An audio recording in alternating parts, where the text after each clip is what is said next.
Hello, Your Honor. Good morning. Hi. Who's this with you? My mother, Oh, Arlene. Hi. always protecting the kids, right? Yeah. I'm here to keep her out of jail. Dig deep. We just happen to have 2 cells, too, so. Okay. This is a red light violation on North Main Street and Branch Avenue. Have you discussed this with your daughter? Yes, I have. You have? And what did she tell you about it?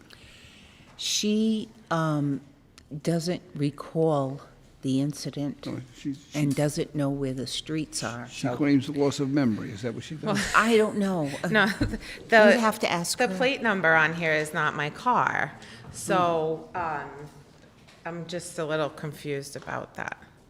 Well, let's take a look at it. Okay. This is on North Main Street and Branch Avenue. We're going to take a look at it right now. Lisa, let's go. Stop it. Okay, is that your vehicle? No.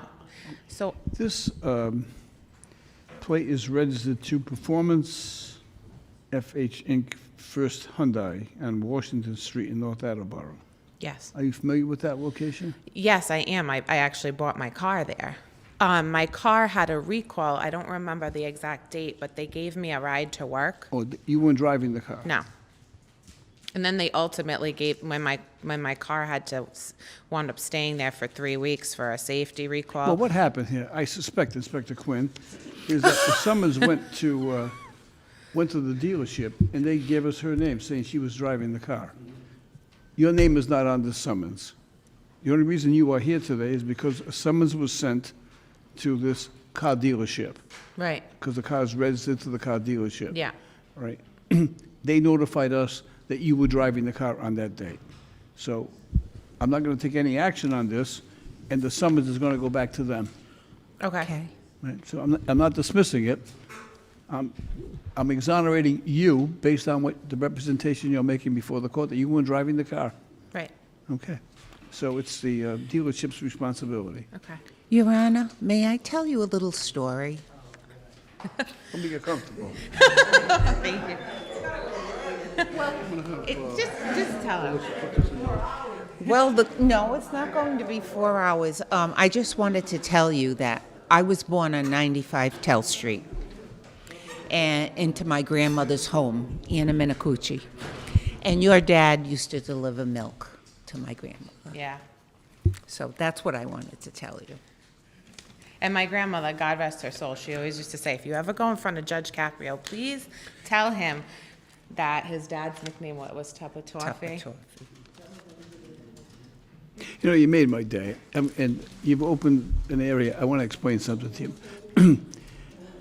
My dad was an immigrant. He came from Italy. He came here, and he was a fruit peddler. Right. And subsequently, he got his big job in life. He became a milkman. And his nickname, as your daughter indicated, was Tuppertoffee. And that's because when he was peddling fruit, one day his face was so frozen that he couldn't order a cup of coffee in a restaurant. He says, "Give me a tup of toffee," because his face was frozen. So that became his nickname for the rest of his Right, life, Tup of Toffee. But the one thing about him delivering milk that everyone talked about is that he was ordered by the company that if people didn't pay their bill for 2 weeks, that he was ordered to stop the milk. And he took a position, he would always tell us, if there are kids in the house, I'm never stopping the milk. And he never did. He was a good And man. as a matter of fact, he would take money out of his pocket and say to the company, they made a partial payment. Yeah. You know? Aw, But when there were kids involved, I'm getting emotional about it. He never stopped the He milk. was a wonderful man. You made my day. Good luck. thank you. Thank you very much. Thank you, Your Honor.